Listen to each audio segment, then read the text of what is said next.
प्रणाम मित्रों, कुलदीप भगत online classes में पुनः स्वागत है। आज अपन बात करेंगे ब्रिटिश पैरामाउंसी या ब्रिटिश प्रभुत्वसत्ता के बारे में अपन बात करेंगे। किस प्रकार से ब्रिटिश पैरामाउंसी के तहत इनके द्वारा महत्वपूर्ण नीतियां बनाई जाएंगी, जैसे आर्थिक पार्थक्य की नीति है, गोद निषेध नीति है, सहायक नीति है। इस नीतियों के तहत किस प्रकार से ब्रिटिश जो है यह अपने राज्य का, अपने अंग्रेजी राज्य का विस्तार करेंगे। देखें, ब्रिटिश पैरामाउंसी के तहत सर ली वार्नर की पुस्तक है। पुस्तक का नाम है द नेटिव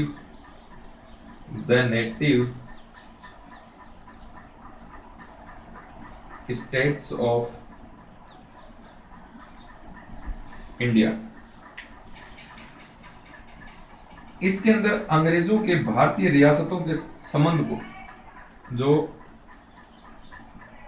अंग्रेजों व भारतीय रियासत के जो संबंध थे ना, इनको इसने 3 भागों में बांटा है। पहली है घेरे की नीति। घेरे की नीति जिसे रिंग फेंस की नीति भी बोलते हैं, 1765 से 1813। दूसरी है अधीनस्थ पार्थक्य की नीति, 1813 से 1858 तक। तीसरी है अधीनस्थ सहकारिता एवं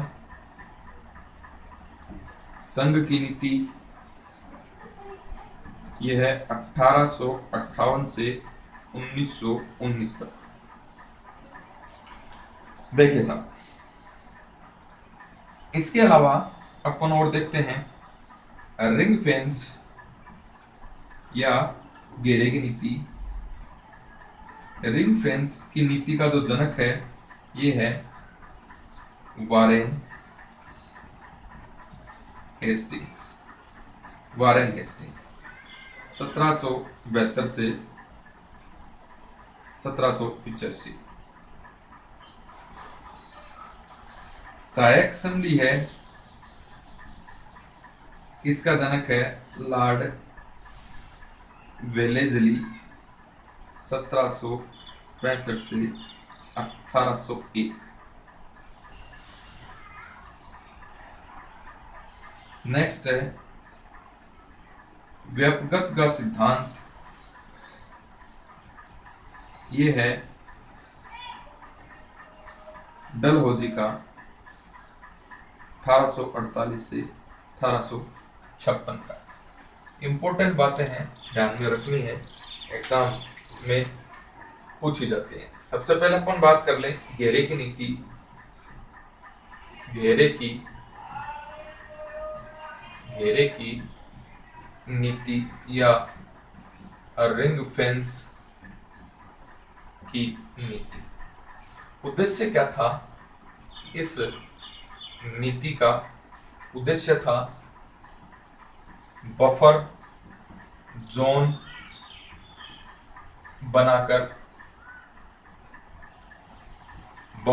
बनाकर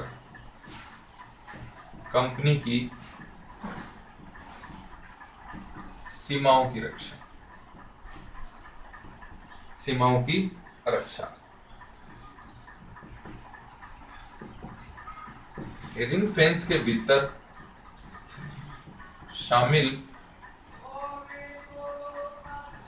शामिल हुए राज्यों को उनके स्वयं के खर्चे पर बाहरी आक्रमण के विरुद्ध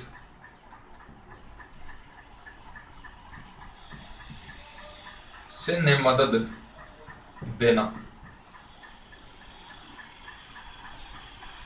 नेक्स्ट है, क्लाइव ने अवध को एक मध्यवर्ती राज्य यानी बफर स्टेट के रूप में विकसित किया।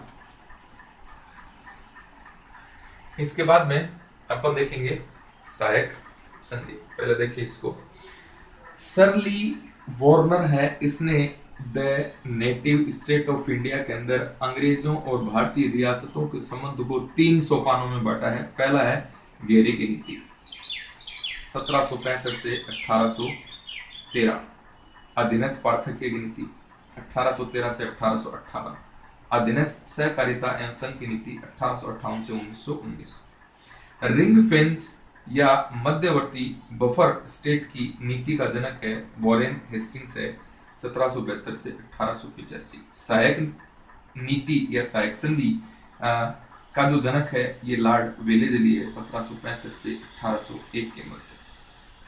नेक्स्ट है व्यक्तिगत जो सिद्धांत है यानी गोद निषेध नीति का जनक है ये लॉर्ड डलहौजी है, 1848 से 1856 के मध्य।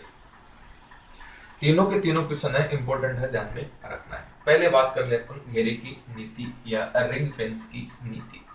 उद्देश्य क्या था? बफर जोन बना करके कंपनी की सीमाओं की रक्षा करना, रिंग फेंस के भीतर शामिल हुए राज्यों को उनके स्वयं के खर्चे पर बाहरी आक्रमण के विरुद्ध सैन्य मदद का भरोसा दिलाना, ये उद्देश्य था।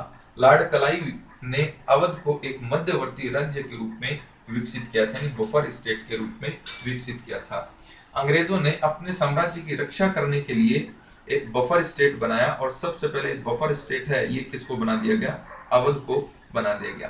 और अवध के आसपास का जो क्षेत्र था, अवध के आसपास का जो क्षेत्र था, इसके राज्य थे, इनके यहाँ पर बफर स्टेट बनाने के संदर्भ में क्या महत्वपूर्ण काम हुआ कि अपनी जो सीमा थी, अंग्रेजों की जो सीमा थी, उस सीमा की रक्षा करना ही इस बफर स्टेट का उद्देश्य था, यानी मध्यवर्ती राज्य बनाना। और इस मध्यवर्ती राज्य बनाने में यहाँ पर क्या हुआ कि ब्रिटिश सेना जो है, इसके मुख्यालय ब्रिटिश सेना की छावनी वगैरह होती थी, और मध्यवर्ती राज्य बनाने के कारण अन्य जो क्षेत्र थे यहाँ पर इनकी सेना सुगमता से पहुंच जाती थी।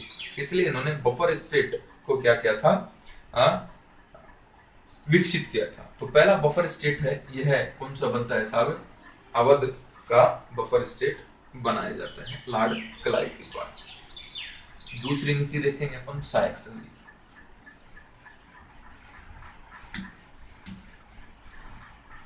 सहायक संधि, सहायक संधि में देखा दूसरी नीति है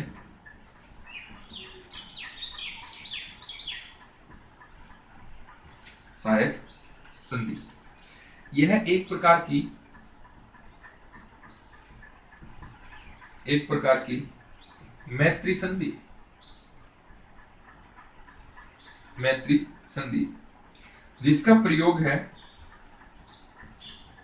जिसका प्रयोग भारत में 1798 से 1805 तक भारत के गवर्नर जनरल लॉर्ड वेलेस्ली के द्वारा किया गया। लॉर्ड वेलेस्ली ने भारत के देशी राज्यों से संबंध किया, भारत के देशी राज्यों से संबंध स्थापित किया। जबकि जो डुप्ले हैं, फ्रांसीसी डुप्ले प्रथम यूरोपीय हैं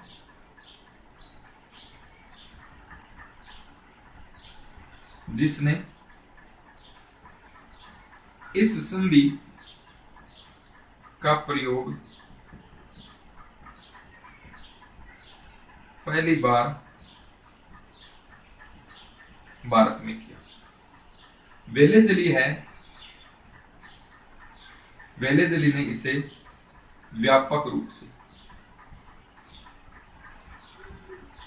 अपनाया, इसलिए इसको वेलेज़ली को जनक कहा जाता है। इस संधि की विशेषताएं हैं, देखिए क्या क्या विशेषताएं थी।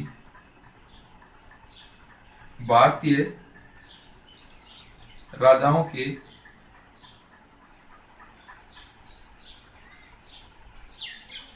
विदेशी संबंध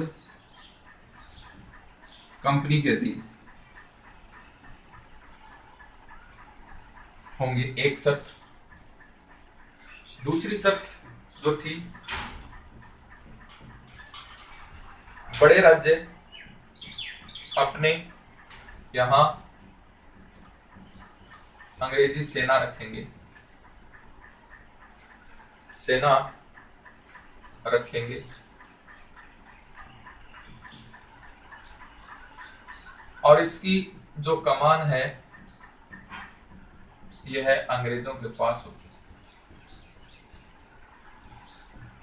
नेक्स्ट है, राज्यों को अपनी राजधानी में एक अंग्रेज रेजिडेंट रखना होगा। चौथा है, कंपनी राज्य की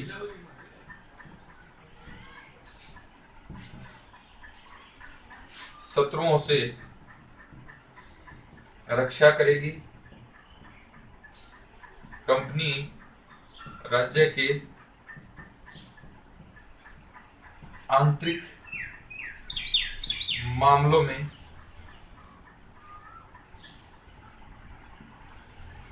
हस्तक्षेप नहीं करेगी। इसके बाद करने लग जाती है हस्तक्षेप आंतरिक मामलों में भी कंपनी।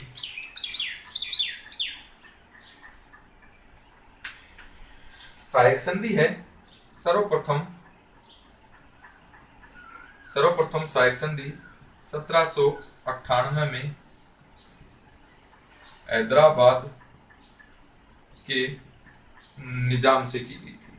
इसके बाद मैसूर से 1799, तंजौर से अक्टूबर 1799। ध्यान में रखना भी, इनका जो क्रम है ना ये पूछ लिया जाता है। अवध नवंबर 1801, पेशवा यानी मराठों से दिसंबर 1801,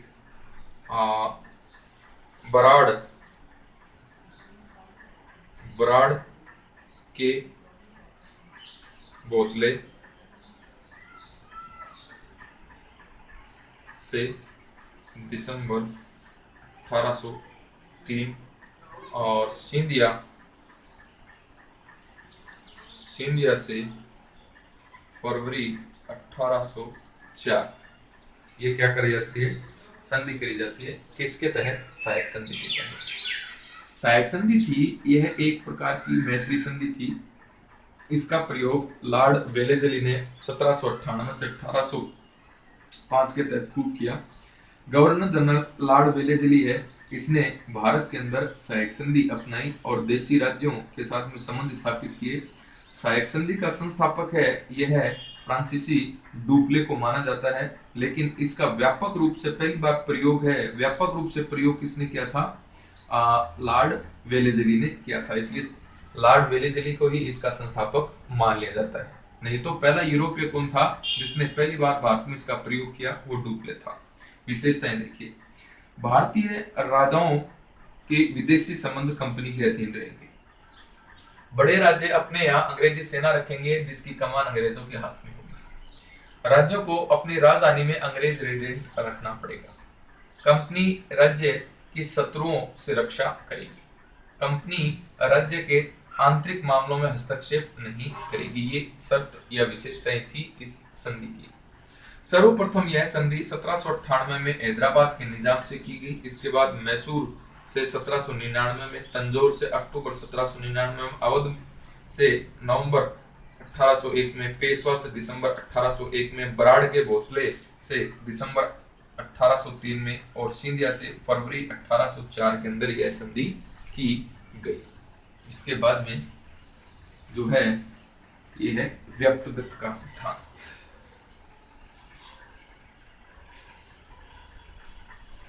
व्यक्तिगत का सिद्धांत देखिए साहब, व्यक्तिगत के सिद्धांत के बारे में हम बात करते हैं। तीसरा है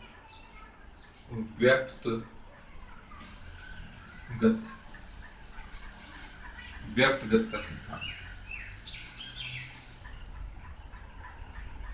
ये है 1848 से 1856। इसका व्यक्तिगत का सिद्धांत का जो प्रयोग है ये किसने किया था? लॉर्ड डलहौजी ने। लॉर्ड डलहौजी। इस नीति का अन्य नाम राज्य अपहरण नीति, गोद निषेध नीति, गोद निषेध नीति, यह विलीकरण नीति एक ही बात है। डलहौजी ने अवध व बरार को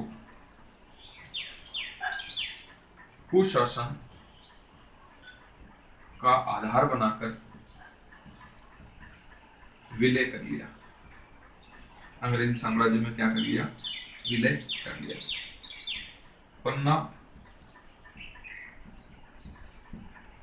पन्ना, झालावाड़, बागाट के राज्यों को भी डलहौजी ने मनमाने ढंग से नियंत्रण कर लिया। नेक्स्ट है, सर्वप्रथम इस नीति के तहत, गोद निषेध नीति के तहत 1848 में सतारा को हड़पा गया। फिर जैतपुर यूपी में है, इसको 1849 में हड़प लिया गया। बगाट पंजाब में है, इसको 1850 में हड़प लिया गया। इसके बाद में संभलपुर, इसको 1849 से 50 में हड़प लिया गया। इसके बाद में है उदयपुर, ये मध्य भारत में था, इसको 1852 में हड़प लिया गया। नागपुर है, इसको 1853 में हड़प लिया गया। झांसी है, इससे 1854 में हड़प लिया गया। और तंजौर है, इससे 1855 में हड़प लिया गया। अवध है, इससे 1856 के अंदर हड़प लिया गया। अब सबसे पहले कुछ प्रमुख जो राज्य थे जिनको डलहौजी ने अपने राज्य में मिला लिया वो देखते हैं। पहला है सतारा।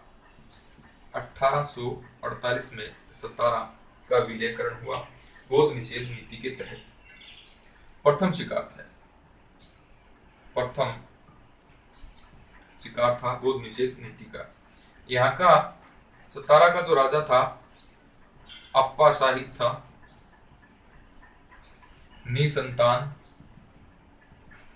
इसकी मृत्यु हो जाती है और मृत्यु के बाद में इसका क्या कर लिया था? विलय कर लिया गया था। ब्रिटेन की हाउस ऑफ कॉमन्स सभा में जोसेफ ह्यूम ने इस विलय को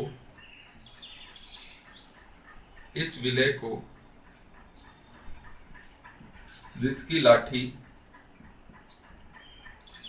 उसकी भैंस की संज्ञा दी। नेक्स्ट अपन बात करते हैं संबलपुर का विलय 1849 से 50 में हुआ। उड़ीसा का प्रांत था ये, संबलपुर उड़ीसा का प्रांत था।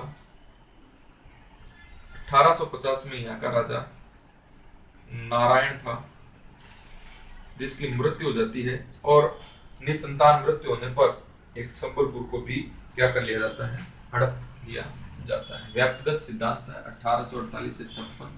जनक कौन है, लॉर्ड डलहौजी ने। इसे राज्य अपहरण नीति या गोद निषेध नीति कहा जाता है। इसके तहत क्या होता था, अगर किसी राजा के संतान नहीं है तो वो गोद नहीं ले सकता, और राजा के मरने के बाद में जब तक उसकी रानी जिंदा है तब तक उसके पास उसको राज्य रहेगा, और रानी जब मर जाती है तो उसका सारा का सारा जो राज्य है वो किस में मिला लिया जाएगा, अंग्रेजी साम्राज्य के अंदर मिला लिया जाएगा। देखिए अवध और बरार है, इसको कुशासन के आधार पर विलय कर लिया डलहौजी ने। पन्ना, झालावाड़, बघाट आदि राज्यों को मनमाने ढंग से विलय कर लिया। सबसे पहले सतारा 1848 में विलय कर लिया। जैतपुर यूपी को 1849 में, बघाट पंजाब को 1850 के अंदर, संबलपुर 1849-50 में, उदयपुर मध्य भारत को 1852 के अंदर, नागपुर को 1853 के अंदर, झांसी को 1854 के अंदर, तंजौर को 1855 के अंदर, अवध को 1856 के अंदर। ये तमाम बातें हैं आपको ध्यान में रखनी है।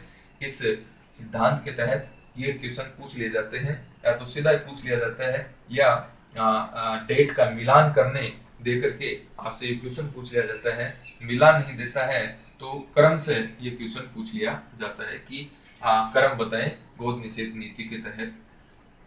नेक्स्ट देखिए, इसमें कुछ प्रमुख राज्य हैं, इनकी अपन बात कर रहे हैं। जैसे सतारा है, महाराष्ट्र में था। 1848 में ये प्रथम शिकार होता इस नीति का, व्यक्तिगत नीति का।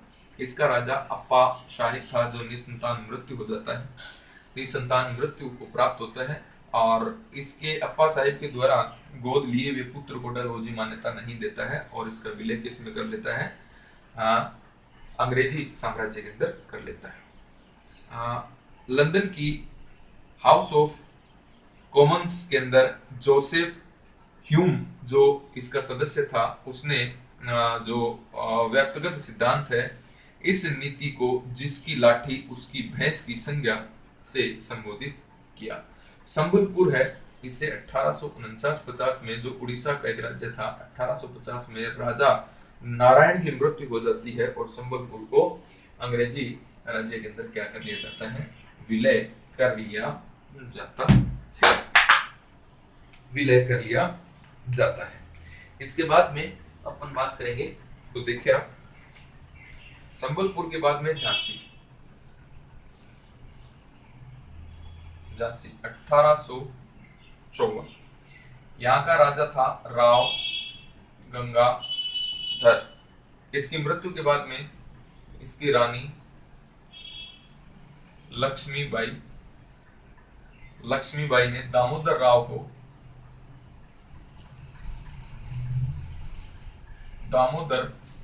को गोद लिया था, जिससे अंग्रेजों ने मान्यता नहीं दी, अस्वीकार कर दिया, और झांसी का विलय किसमें कर लिया गया, अंग्रेजी साम्राज्य में कर लिया गया। 1853 में नागपुर में देखिए, विलयीकरण की नीति या व्यक्तिगत या गोद निषेध नीति के तहत